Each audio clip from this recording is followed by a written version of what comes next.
지금부터 하는 이야기는 절대로 직접 따라하려고 하거나 다른 이에게 이를 이야기하여 실험하려고 하면 안 되는 이야기이다. 오직 이러한 일이 있었기에 그것이 얼마나 위험한 행위라는 것을 알리려고 공개하는 이야기라는 것을 명심하길 바란다. 본 행위의 연역과 사례를 먼저 말해주겠다.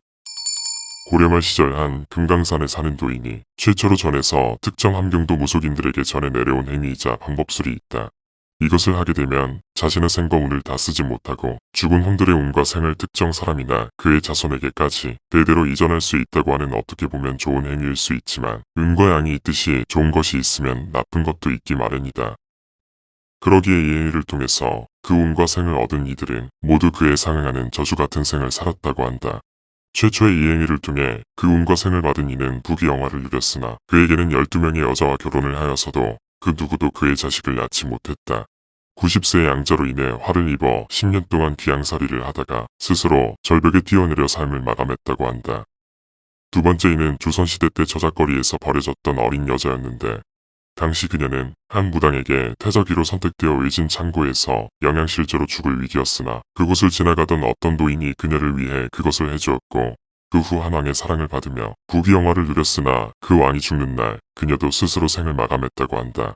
그녀도 자손이 없었고 자살로 생을 마감하였다. 그러나 세 번째는 좀 달랐다.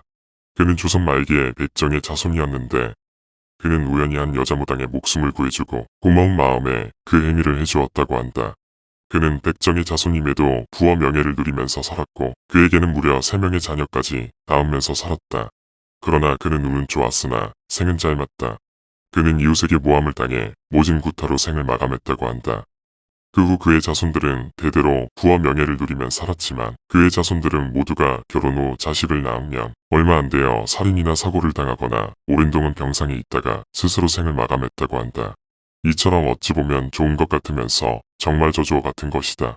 그런데 이 행위를 위한 방법이 너무나도 쉽고 어찌 보면은 너무나 간단하다.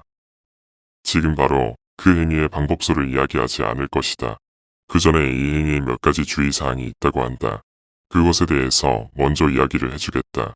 그래야 그 행위로 인한 피해와 악의적인 방법을 예방하는 것이라고 생각하기 때문이다. 만일 이 주의사항을 숙지하지 않고 이 행위를 하는 것은 어찌 보면 스스로 불행을 자초하는 일이기 때문이다. 본 행위를 행하려는 자는 자신의 생과 운을 걸고 해야 한다는 것을 알아야 하며 타인의 생과 운 그리고 진행자의 생과 운도 함께 주는 것이라는 것을 다시 한번 명심해야 한다. 이 행위를 해주고 현재 모든 것을 잃거나 단명할 수 있다는 것을 반드시 상기하고 오직 한 명이 단 한 명에게만 한 번만 행할 수 있다는 것을 알아야 한다. 그리고 본 행위의 수혜자는 그 어떤 이들보다 좋은 삶과 운들을 평생 동안 누릴 수 있으나 만일 선 없는 날에 합방을 하여 자손을 낳는다면 그 자손이 태어난 후 수혜자의 운과 생도 함께 그 자손에게 이전될 수 있다는 점을 알아야 한다. 그로 인해 단명할 수 있다는 점을 명심해야 한다고 전하고 있다. 그러나 그 자손이 여자일 경우에는 자손이 생길 경우 그 운과 생은 전해되지 않지만 그 자손의 운과 생이 안 좋거나 그리 오랜 동안 살지 못할 것이라고 한다. 반드시 본 행위를 하기 전 행위를 하려는 자도 행위를 받으려는 자도 모두 이것을 명심하라고 전하고 있다. 그럼 이 행위명이자 방법술의 명칭을 알려주겠다. 그것은 바로 운생전비방술이라는 비방술이다. 일부에서는 운비방술이라고도 하고 운세교비방법이라고도 말하는 이도 있다. 즉 운세와 수명을 바꾸는 행위를 말한다.